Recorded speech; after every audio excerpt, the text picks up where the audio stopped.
Sabado ng ika-15 linggo ng karaniwang panahon. Pagbasa mula sa aklat ni Propeta Mikas. Sumpain ng mga nagbabalak ng kasamaan sa buong magdamag at maagang bumabangon upang ito'y isagawa. Kinakamkam nila ang lupa ng may lupa. Inaagaw ang bahay na kanilang magustuhan. Hinahalugog nila ang bahay at sinasamsam ang mga ari-arian ng mga tao. Kaya nga sinasabi ng Panginoon, may inihahanda akong parusa sa sambayang ito at walang makapipigil sa akin. Hindi na kayo muling magmamataas at magpapalalo pagkaraan ng araw ng inyong kaparusahan. Sa araw na iyon ay uuyamin kayo ng inyong mga kaaway at aawitan ng panubre ng kasawian. Ganap na kaming nalipol. Inalis na ng Diyos ang lupaing bahagi ng aming sambahayan at ibinigay sa mga bumihag sa amin. Kaya't wala na kayong mamanahing lupa. Sa araw na iyo'y hatiin ng Panginoon para sa kanyang mga hinirang. Ang salita ng Diyos. Salmong Tugunan. Poon, huwag pabayaan ang mga nahihirapan. O Panginoong Diyos, bakit ako nilayuan? Sa panahon ng bagabag, bakit nagtatago ikaw? Inaapi ang mahirap ng palalot tampalasan. Naway ito ang mahuli sa patibong nilang umang. Poon huwag pabayaan ang mga nahihirapan. Ang masamay naghahambog sa buktot na nilalayon. Tinutuya ng masakim, sinusumpa ang Panginoon. Sa kanyang paghahambog, ganito ang kanyang bulong. Hindi ako papansinin nitong Diyos na huhukom.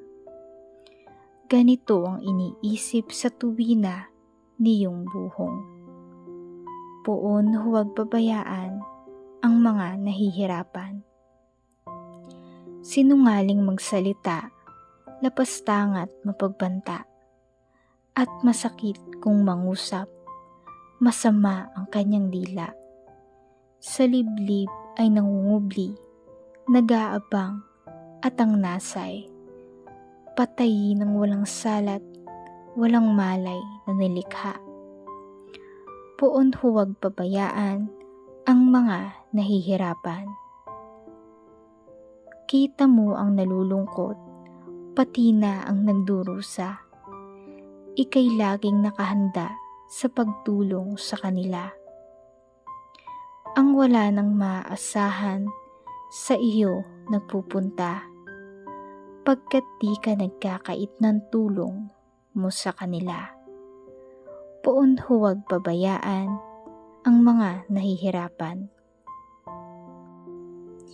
Ang mabuting balita ng Panginoon ayon kay San Mateo. Noong panahong iyon, umalis ang mga Pariseyo at nag-usap-usap kung paano ipapapatay si Jesus.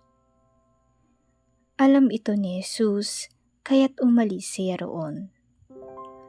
Maraming sumunod sa kanya at pinagaling niya ang lahat ng may sakit. Ngunit mahigpit niyang ipinagbilin sa kanila na huwag ipamamalita ang tungkol sa kanya. Nangyari ito upang matupad ang sinabi ni Propeta Isaías. Narito ang lingkod ko na ako rin ang humirang. Minamahal kong labis, lubos kong kinalulugdan. Ang banal kong espiritu sa kanya ay ibibigay. Sa lahat ng mga bansa, ibabadhay katarungan. Hindi siya makikipagtalo, mahinahon kung mangusap. Ang tinig niya sa lansangay, tinig lamang ng paanas. Hindi niya puputulin yaong tambong nakahapay, ni hindi rin papatayin ang umaandap na ilawan.